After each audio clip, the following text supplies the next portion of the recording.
Hey gang, it's your old buddy Platt, and today I'm going to show you how to make mulled wine. So let's go.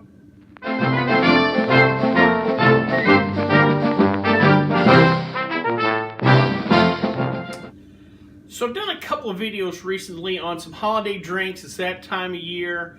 I thought I'd continue that theme today. What I want to do today is a little different. Mulled wine is not necessarily as popular here in the U.S. as something like eggnog or even coquito or something like that, but is more popular in Europe, actually Scandinavia to be specific. What mulled wine is, or kind of the background of it was first created in Scandinavia as kind of a gift or was something that the postman, either riding horseback or on skis, was a little warm-up for him. What it originally was a spice drink with either fruit juice or wine as a base, and then they may have added neutral spirits, even something like rum, like a clear neutral spirit, to the wine or to the fruit juice that then had spices added, and it was heated up because obviously in Scandinavia it's cold quite often. And it became kind of a wintertime tradition in Scandinavia. And since we're in the holiday season, wintertime of year, I thought it'd be perfect. Another way to describe mulled wine, or a way to think about it, is kind of a spiced, warm sangria almost. You know, if you think of how we serve a cold sangria, kind of a little bit of everything gets thrown in. Well, this is more on the spice end. You know, sangria is more, we'll just throw water or fruit juice or pieces of fruit in there. Here we're throwing in different spices, if that gives you a little help on figuring this out. So let's make some mulled wine, but first let's see what we need to make our mulled wine. Alright, so here's our ingredients we're going to need for some mulled wine. First we're going to start off with some apple juice. You can use real apple cider. My local store didn't have any fresh cider out this time of year, so I just went with the apple juice. Either or would be fine for this project. Next, you're going to want some red wine. We're going to use, in the recipe, we're going to use a 750 milliliter bottle. This is a 1.5 liter bottle, so just half of that. Preferably a kind of a heartier red wine. I'm going to use a Cabernet Sauvignon. Again, this is kind of a hearty wintertime drink, so something that would stand up also to the spices we're going to put in there. Then you're going to need a couple of oranges. You may want to use some more because we're going to create some garnish out of one of the oranges, twist or whatever. So if you want a little more, you might get another orange or two. Then we're going to need some honey. We're going to use just about a quarter cup of honey, not a lot.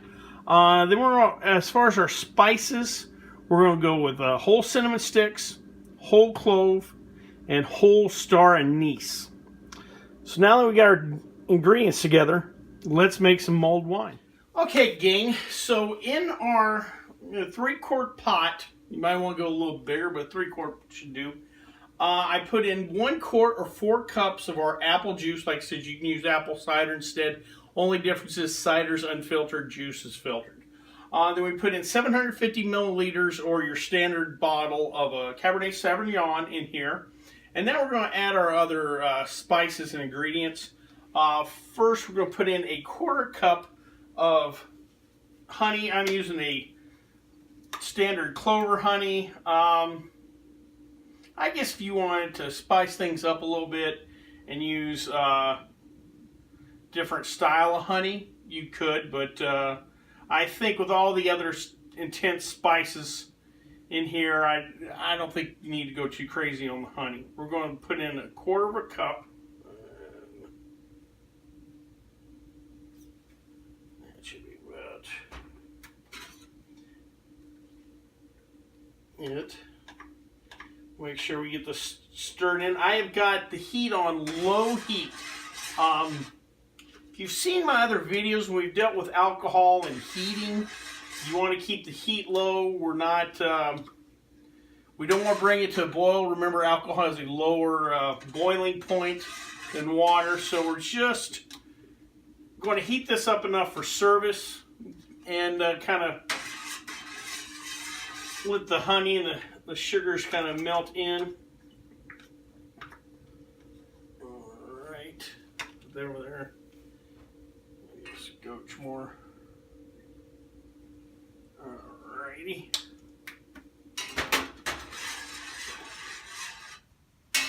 Get that going. We're going to add 2 whole sticks of cinnamon, which is exactly what I had left in that container. 4 whole cloves.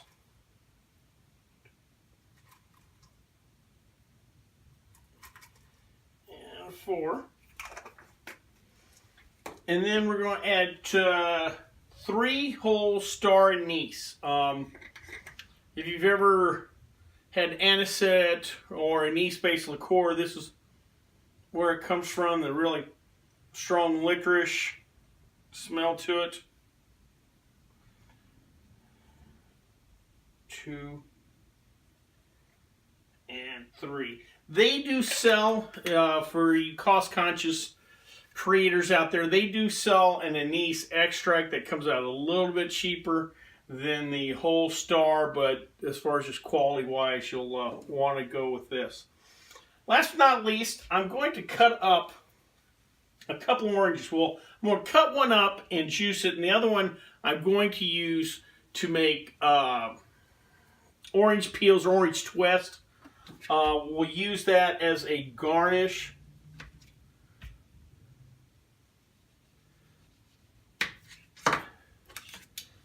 And I'm going to peel this orange.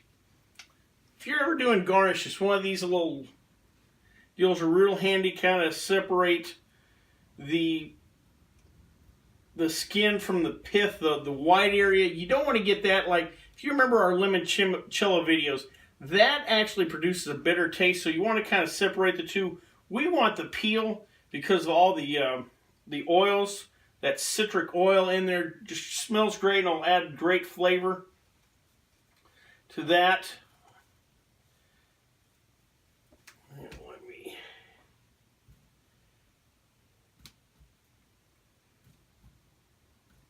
If you wanted to cheat, you could probably just throw in some orange juice instead. But you guys know me, I like having a little sense of adventure.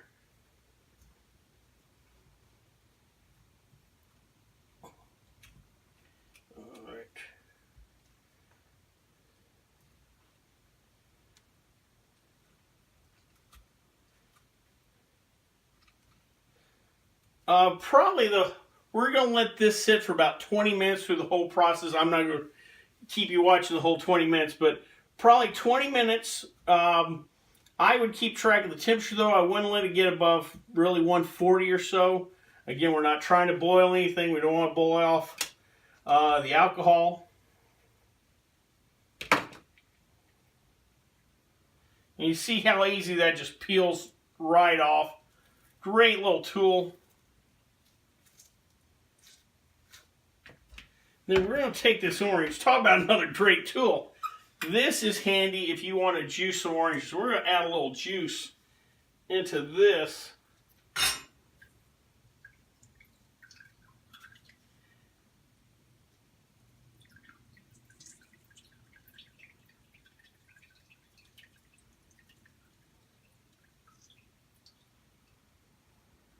Oh, yeah.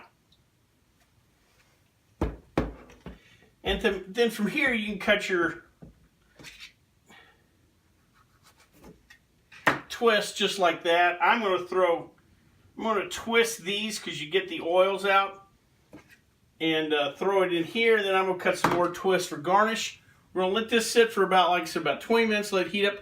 We'll come back to serve and then wrap up. All right, gang, our mulled wine has been heating up and is ready to go. Before we give it a taste, let's kind of quickly review. We put in 4 cups of apple cider, or apple juice, but you can use apple cider. We put in 750 milliliters of Cabernet Sauvignon. You can use a Zinfandel Malbec if you want to change the red wine. Stick with a heartier red. I wouldn't go real fruity or light red. Then we added a 1/4 cup of honey If you wanted to substitute and use brown sugar, regular sugar, that's fine, but we used honey in this recipe.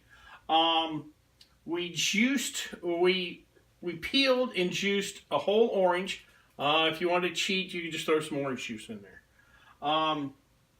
Then as far as our spices go, and something I really don't think you can kind of cheat on, 2 whole sticks of cinnamon, 4 whole cloves, and 3 whole Star Anise into this. We let it sit for about 20 minutes on low heat. One of the things researching this, I forgot to bring up, a great way if you want to make like a larger batch or have it just sitting out. Remember, this was something that was made in Scandinavia. It would be something that may just sit around on a pot of water for a while when, you know, the travelers came through. Use a crock pot or a slow cooker, something like that. You create a bigger batch, leave it on very low settings. You don't have to worry about the temperature, whatever. If I had a crock pot, I'd probably use that. But I thought that was a great idea. You could just do this in a crock pot and kind of keep it, you know, through your holiday party, what have you. So that being said, let's give her a try. Because we're dealing with a hot drink, we need a proper mug and not glass. All right, that'll be enough for the taste. And then I'm going to use a twist as a garnish. When we twist, we get that oil comes out of the orange skin. Great smell. Also adds a little flavor to it. Let's give her a try.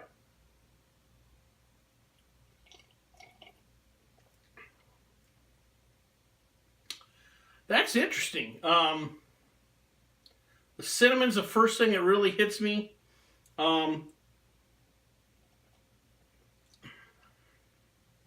little bit of the honey. I lose some of the tannins in the wine that you would get, you know, Cabernet Sauvignon tends to have plain tannins. I don't get much of that. Obviously, because the peel I have inside, just the juice and the peels we put in there, I get that orange citrus thing. Man, that's a nice little wintertime drink. A little warm and fuzzy inside from it too. Kind of nice. Well, I hope you liked this video. If you did, please subscribe down below. Any questions, comments, or concerns, you can leave them in the comments section, or you can always contact me on the Twitter page. And also, please like these videos because it lets YouTube know I'm putting out good content. Well, until next time, bottoms up.